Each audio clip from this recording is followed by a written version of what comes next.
Et bonjour à tous, aujourd'hui triple avis, donc de Prestige. Alors de celui-ci on va parler de Missing in Action, le premier, et ensuite Missing in Action 2, The Beginning. C'est parti pour les reviews, à tout de suite.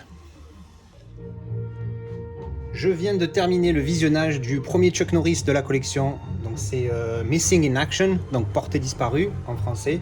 Donc pour le coup, la traduction elle n'est pas littérale mais elle est bonne parce que c'est ce que ça veut dire. Alors le film, film de 1984, une très bonne année.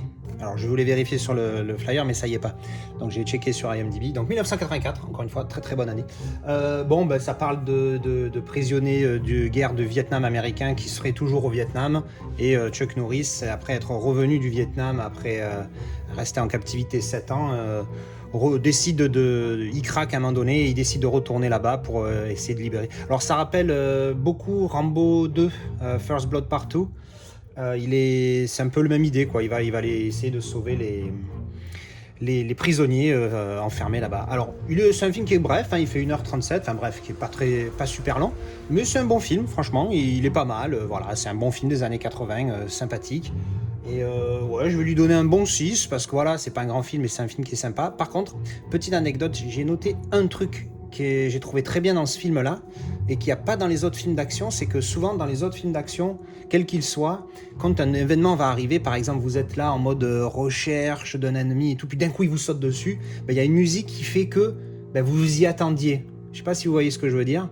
Et en fait là, dans celui-là, pas du tout. C'est-à-dire que le mec il est là, il est en recherche, il n'y a pas un bruit, puis d'un coup, bim, ça arrivait 2-3 fois dans le film et on s'y attend pas du tout. Et je trouve ça génial dans un film d'action parce que du coup, on n'est pas en mode on sait ce qui va arriver.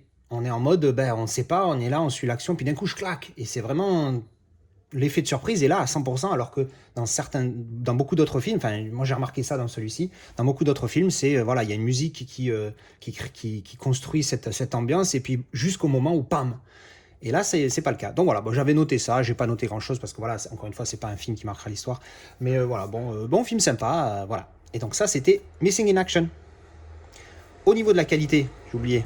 Au niveau de la qualité, c'est du DVD. Alors par contre, le format, déjà j'avais les barres noires en haut et en bas, je les avais sur le côté aussi. Donc j'avais l'impression de regarder ma vieille télé tube cathodique des années 80, c'était assez rigolo.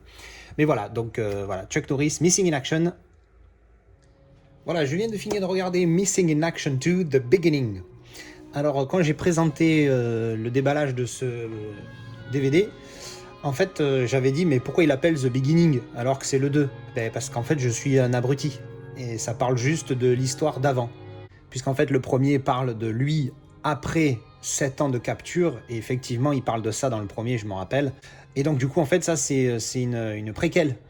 Et moi, c'est un petit peu comme, voilà, vous avez compris, quoi. Le film, c'est pas un grand film. Je vais mettre 6. Normalement, ça mérite 5, je pense. Mais je vais mettre 6 parce que ça me rappelle... Putain, je l'ai vu tellement de fois, Mino, ce film. C'est impressionnant, j'ai dû le voir. Putain, j'ai arrêté de compter. C'est un film de 85, ultra inspiré par Rambo, hein, Rambo 2 surtout. Il est sorti la même année que Rambo 2. Alors je sais pas lequel des deux est sorti en premier, donc c'est difficile de dire. En fait, je dis qu'il est inspiré par de Rambo 2, mais en fait, ça se trouve, c'est l'inverse.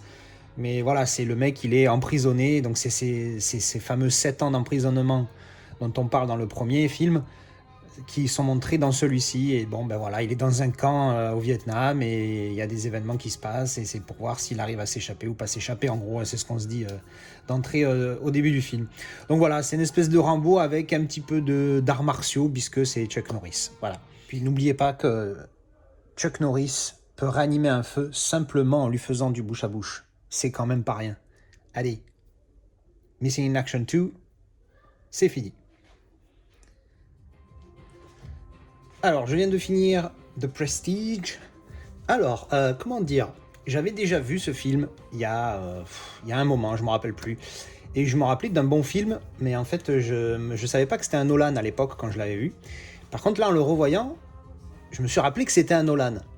Et je me suis dit, sois concentré. Donc je dois avouer qu'à la fin du film, j'ai quand même regardé 2 vidéos YouTube qui expliquaient la fin. Enfin, pas la fin, mais grosso modo le film, pour voir si j'avais manqué des trucs. Alors j'ai manqué 2-3 trucs, je vais pas dire lesquels parce qu'évidemment j'ai pas envie de spoiler, mais j'avais manqué 2-3 trucs, mais globalement ça va, je suis pas si con, j'avais compris la plus grosse partie.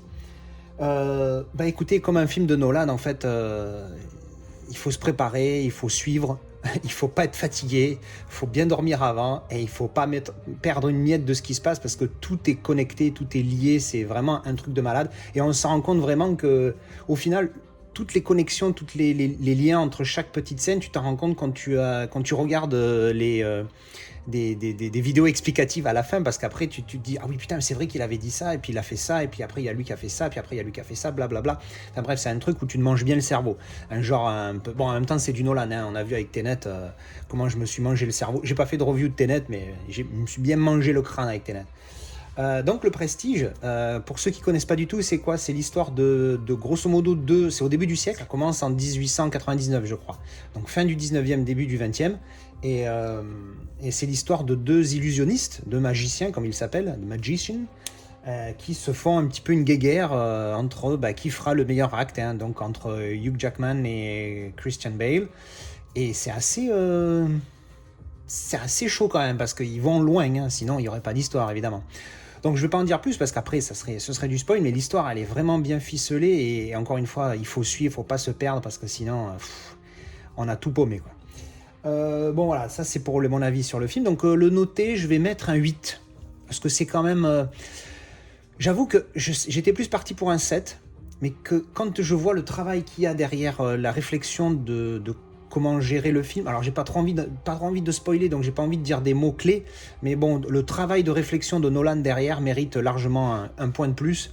Donc c'est 8, extrêmement bien joué, ça il y a pas de problème. Mais bon, Christian Bale, Hugh Jackman, voilà, Christian Bale il est énorme. Bref, Michael Caine aussi dans le film, Scarlett Johansson. Bon, il y a quelques bons acteurs. C'est de 2006, hein, je crois, ce film.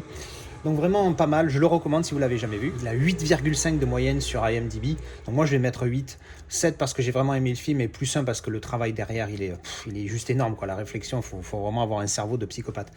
Je vais vous dire un petit mot aussi de la qualité. Pour le coup il est nickel, pas de défaut. Alors c'est vrai que je commence à avoir un peu l'œil aguerri à force de regarder du 4K et du non 4K et des comparaisons tout ça, et je peux dire que un plus au niveau du HDR aurait été pas mal, parce que des fois sur les couleurs c'est un peu terne, au niveau de la netteté ça il n'y a rien à dire, il est de très bonne facture ce Blu-ray, mais il y a un petit plus qui manque. Il est très propre et franchement aucun regret là-dessus, très très bonne qualité.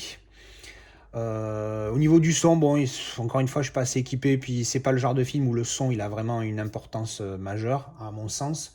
Mais niveau image, il était très bon, hein. Le simple Blu-ray est très bon, mais j'avoue que peut-être, alors j'ai pas vu des comparatifs, faudra que je vais en checker, mais peut-être que le 4K avec le HDR, parce que le 4K, la netteté pure, parce que 4K c'est pas que du HD, c'est pas que de la netteté, hein, c'est l'apport du HDR qui est aussi très important. Le HDR, je pense, peut faire une différence clé. Le 4K ça peut faire une différence au niveau netteté quand il y en a vraiment besoin. Là il n'y en a pas vraiment besoin, mais le HDR pardon, aurait pu vraiment apporter un plus. Bref, donc voilà, ça c'était mon avis sur The Prestige. Donc voilà, c'était mes 3 reviews pour ces films ici. Donc j'espère que ça vous a plu. Merci d'avoir regardé cette vidéo, merci pour le soutien comme d'habitude, les likes, les partages, les commentaires, surtout les commentaires, ça c'est top.